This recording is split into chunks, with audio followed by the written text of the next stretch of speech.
Devassando o Invisível, Frédéric Chopin na Espiritualidade, parte B. Confessamos que somente começamos a nos interessar verdadeiramente por esse inconfundível gênio da arte, que foi Frédéric Chopin, depois que, por meio da mediunidade, nos vimos surpreendidos pela sua presença espiritual.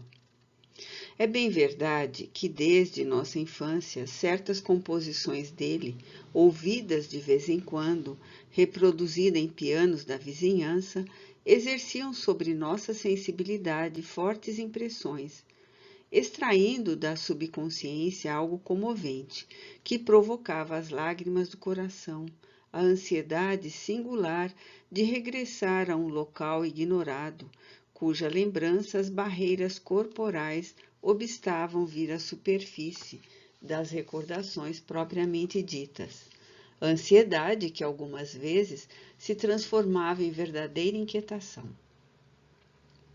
Pelo ano de 1931, entretanto, na noite de 30 de junho, médium já desenvolvida, com a particularidade de nos afastarmos do cárcere corporal com muita lucidez, vivendo assim muito da vida espiritual e dela nos recordando, por vezes, ao despertar do transe, deu-se o nosso primeiro encontro com a entidade desencarnada Frédéric Chopin. Nosso espírito familiar, Charles, que afirma ter vivido sua última existência terrena na época do grande artista, reinado de Louis Philippe na França, na mesma época de Victor Hugo, Allan Kardec e outras eminentes figuras da literatura, das artes e da filosofia. Charles deu-nos a conhecer, na data mencionada, um pungente drama a que assistira à mesma época em Paris. Esse drama, ultimamente escrito pelo próprio Charles por meio de nossa faculdade mediúnica, foi dado a público pela FEB sob o nome de Amor e Ódio. No ambiente espiritual inesquecível a que então fomos transportados, encontravam-se várias personagens além do próprio Charles e da entidade Gaston d'Aubervilliers, figura principal daquela obra, a quem Charles conhecera pessoalmente em Paris. Destacavam-se entre elas Victor Hugo e Frédéric Chopin, que se deixara ver tocando em um piano de dimensões mais avantajadas do que o comum dos pianos que conhecemos.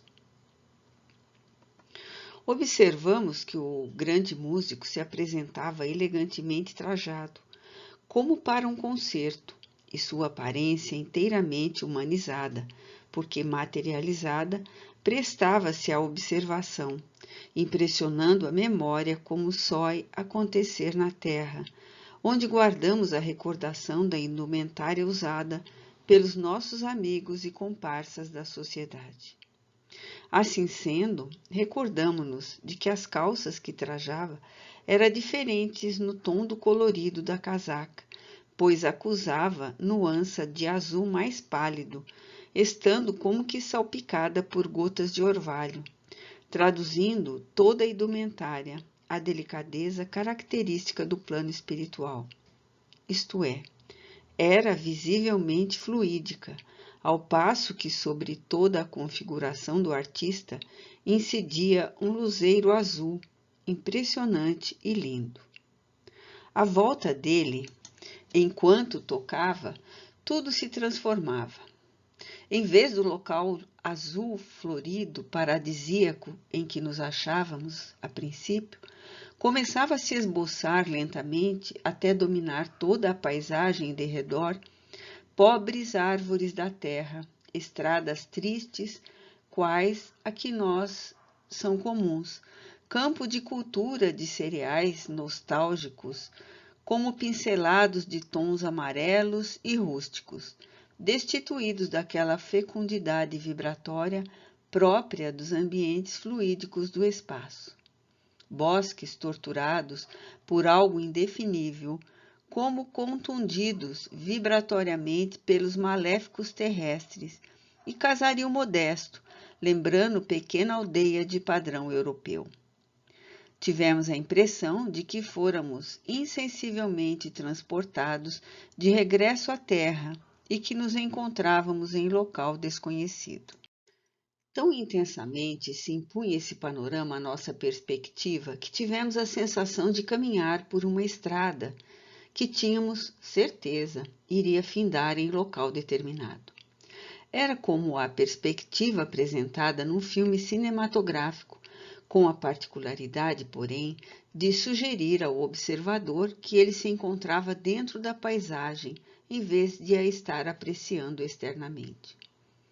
Notando nossa estranheza ou desejando mais provavelmente proporcionar elementos para estudos e meditações, Charles explicou.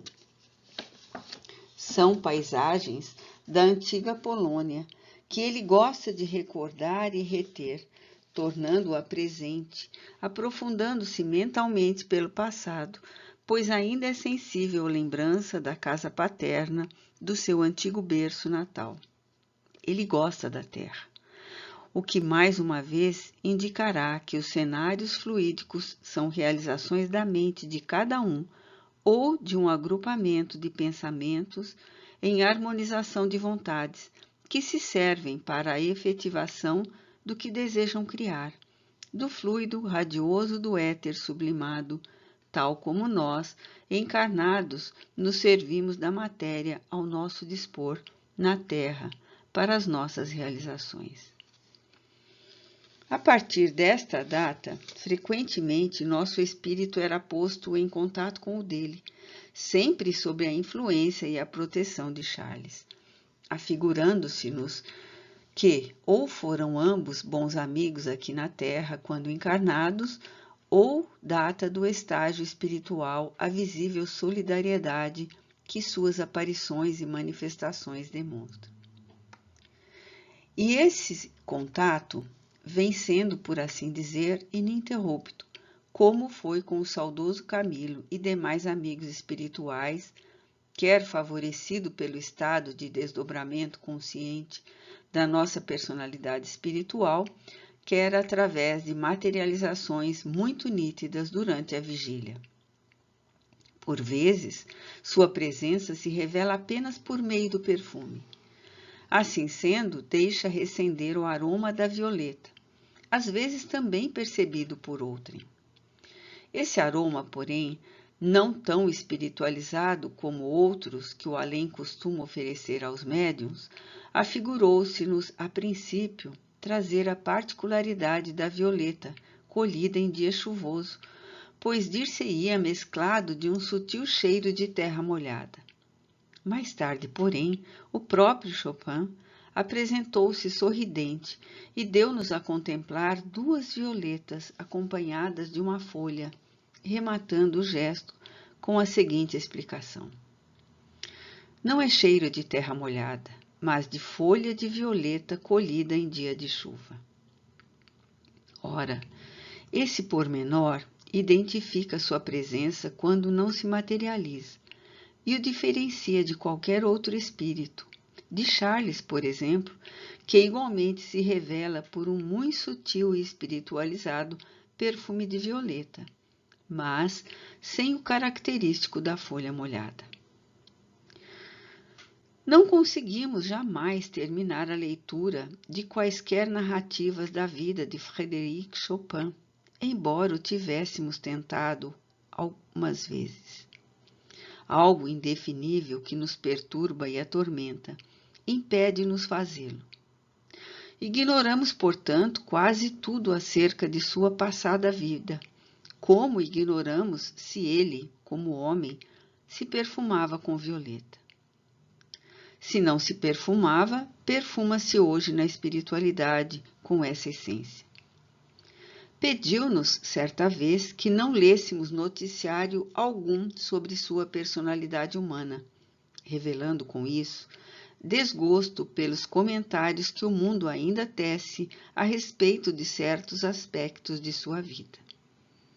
Cremos que nenhum espírito, genial ou não, vê com satisfação comentários ou biografias que tratem de alguns deslizes por ele cometidos durante o estado humano.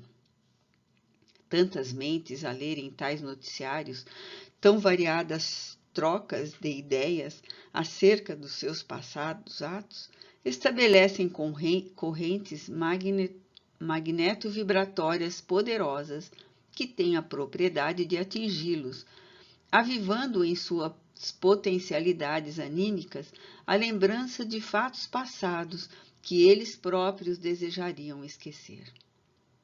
De outro lado, os amigos e comparsas de além-túmulo igualmente passarão a conhecer, por meio de tais processos, as mesmas particularidades, o que muitos desgosta, humilha e envergonha, não raro.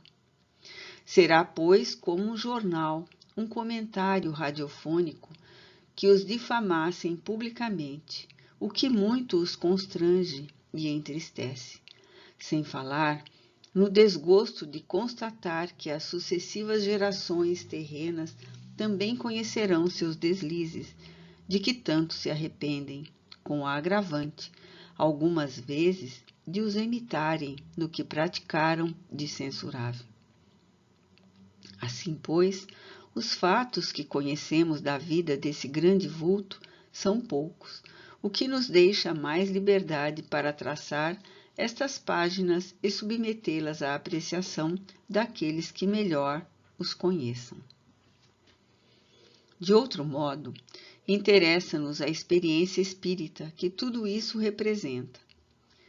E é exatamente o que nos atrai em nossa convivência mediúnica com a entidade espiritual Frédéric Chopin. Dessa convivência temos colhido a observação de que no além, ele se mostra grandemente polido, de maneiras mesmo aristocrata, porém tímido, desencorajado de transmitir mensagens escritas, porque afirma quase infantilmente: só sei expressar-me por música. Mostra-se afetuoso e discreto, pouco expansivo e geralmente entristecido. Uma única vez vimo-lo sorrir. Esta última qualidade, a melancolia, parece ser predisposição natural do seu caráter e não motivada por provações ou recordações de vidas passadas. No entanto, já o vimos chorar copiosamente, recordando sua última existência terrestre. Quando se deixa ver, não conseguimos conter as lágrimas, o que é compreensível, pois a presença real de um habitante do invisível é sempre impressionante. E um médium não enfrentará um fenômeno dessa natureza, sem lágrimas de muito grata emoção, sobretudo se tratando de entidade evoluída espiritualmente. Todavia, mesmo a presença de um obsessor, um suicida, se verdadeira, provocará igualmente lágrimas, pois a verdade impõe-se com muita força, chocando sempre a nossa sensibilidade. E Frédéric Chopin nos tem suscitado lágrimas pela ternura com que nos trata, pela confiança que nos deposita, o que, aliás, é comum no trato dos espíritos amigos ou instrutores para conosco. No dia 3 de janeiro de 1957, ou na madrugada desse dia, verificou-se a mais positiva e curiosa manifestação de Frédéric Chopin que tivemos a honra de espontaneamente obter, pois jamais temos provocado quaisquer das manifestações que recebemos, nem sequer desejando-as. Tais fatos, como os que passaremos a narrar, são, aliás, comuns nas atribuições de um médium, pois para isso recebeu ele o dom de intérprete do mundo invisível. Do contrário, não o citaríamos aqui, máxime por ser o manifestante um vulto que mais amado se torna quanto mais recuada fica a data em que viveu sobre a terra. Como de hábito, independente sempre da nossa vontade, tivemos o espírito arrebatado para um voo pelo espaço, cuja finalidade se manteve velada ao nosso entendimento terreno até hoje, pois de coisa alguma conseguimos recordar-nos ao despertar. Apenas pudemos perceber que fôramos atraídos sob as injunções de Charles, pois que o víramos aproximar-se distintamente, antes de lançar a descarga fluídica que nos levou a adormecer magneticamente no transe que se seguiu. Ao regresso, porém, mal despertávamos, notamos estar acompanhados também por outra entidade além de Charles, reconhecendo tratar-se de Frédéric Chopin, já nós conhecido desde o ano de 1931. Totalmente despertos, mas ainda imobilizados sob a dormência da letargia, compreendemos que se acentuava a materialização das duas individualidades em apreço, pois jamais os amigos espirituais abandonam seus médiuns antes que se desfaça a ação melindrosa de um transe dessa natureza. Ao contrário, trazem-nos sempre até o aposento onde se encontra o corpo semi-morto, ajudando-nos na operação penosa de se reapossarem definitivamente do mesmo. No entanto, o amigo Chopin, sentando-se numa cadeira colocada em frente ao nosso leito, deixou-se materializar tão perfeitamente que apresentou todas as características humanas, enquanto, de pé, fluídico e transparente, levemente lucilante com a sua indumentária de iniciado hindu. Charles, como que assistiu ou presidiu o fenômeno, pois os iniciados gostam de provocar sempre, para os médiuns, fenômenos empolgantes, a fim de instruí-los, preferindo, contudo, as manifestações tipicamente espirituais. Chopin entrou a narrar, então, os sofrimentos por que passou desde que se reconheceu irremediavelmente doente, atacado pela tuberculose. Disse da desolação que o dominou ante a impossibilidade de se dedicar aos trabalhos que pretendia levar a efeito. E aludiu às dificuldades financeiras que o afligiram, às humilhações e desgostos daí decorrentes, sem se referir jamais à sua grande amiga George Sand. Todavia, a proporção que narrava, evocando o próprio passado terreno, revivendo-o em si mesmo, transformava-se. Voltou àquela fase de sua existência, mostrou-se enfermo, tuberculoso, abatido, rouco, os olhos profundos e pisados, o peito arquejante, cansado pelo esforço da conversação. Vimo-lo tossir dolorosamente, expectorar, levar o lenço à boca, ter hemoptise. Vimo-lo suar e enxugar a fronte e o rosto com o lenço e sentimos o seu hálito de doente do peito sem o devido trato. Não mais um espírito desencarnado, mas um homem gravemente enfermo, com todos os complexos do estado de encarnação.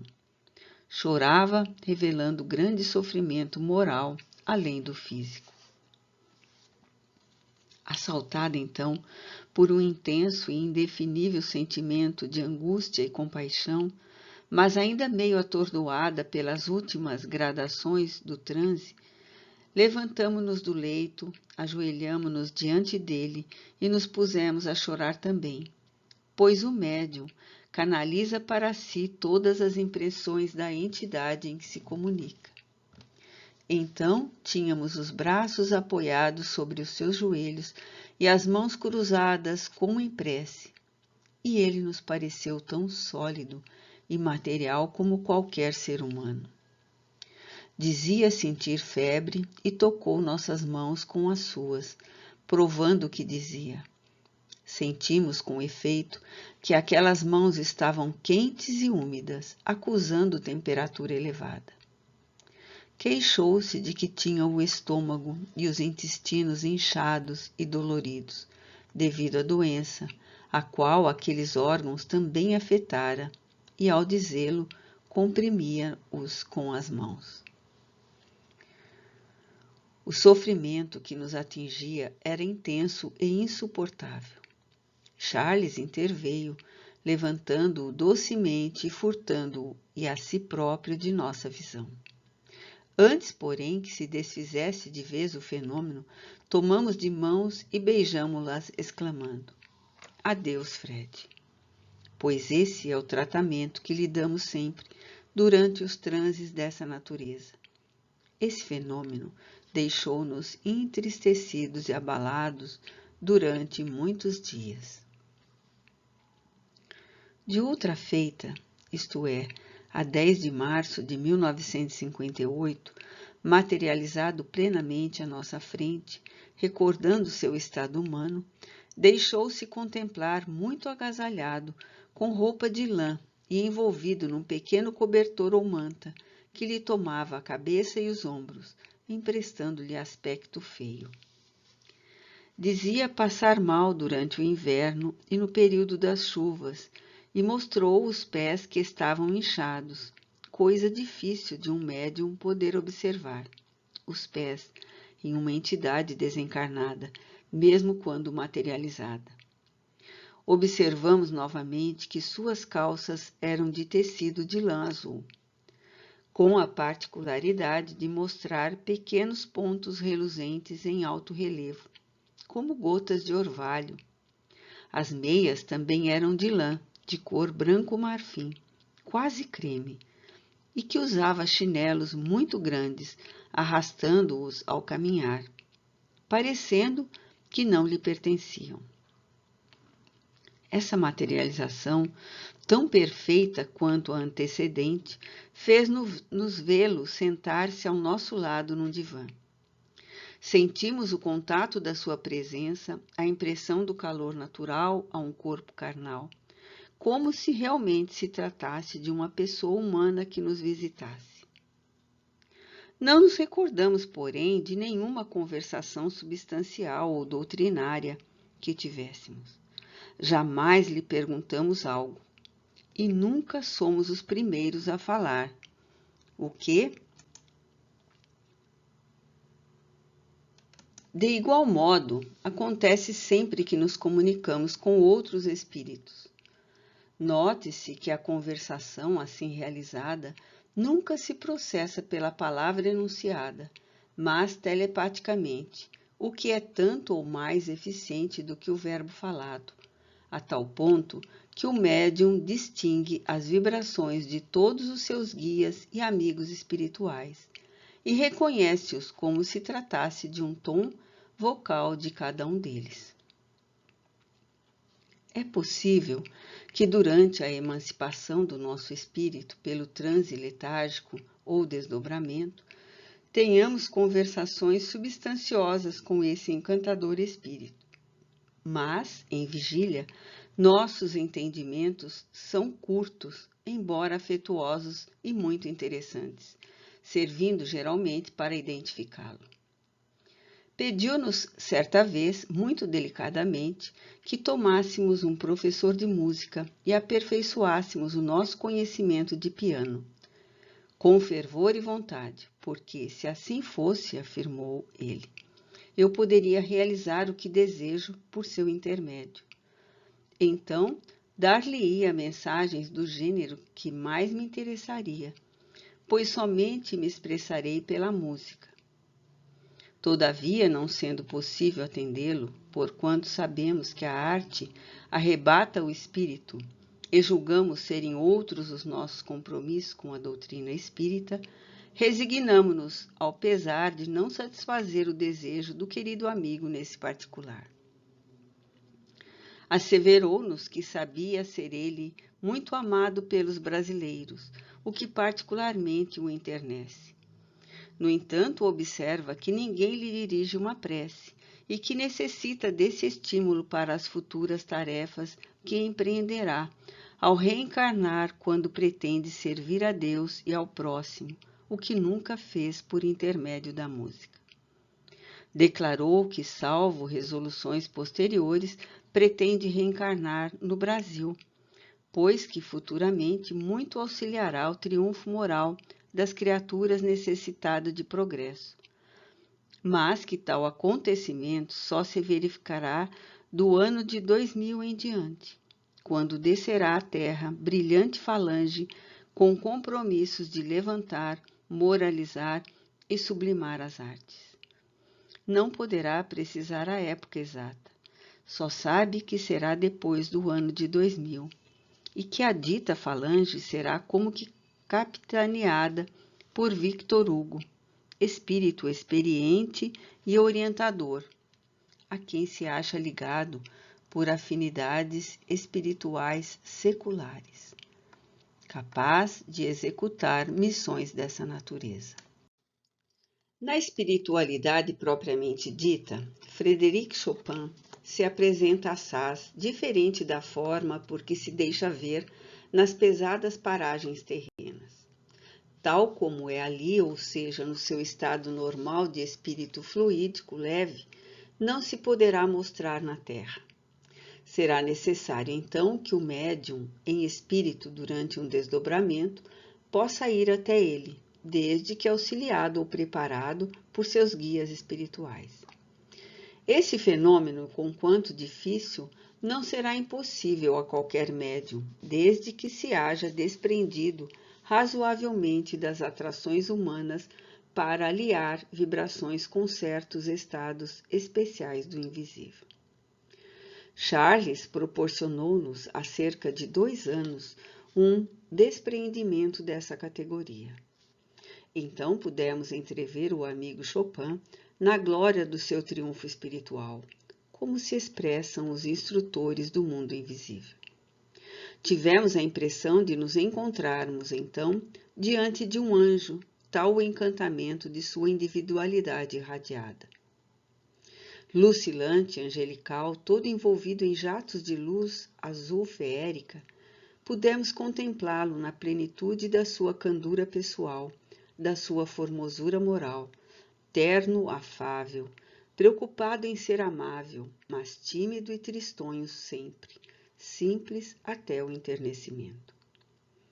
Diante de tão fulgurante visão espiritual, nosso espírito naturalmente curvou-se de joelhos e se desfez em lágrimas, pois nenhum médium contemplaria com indiferença um espírito no seu verdadeiro elemento espiritual.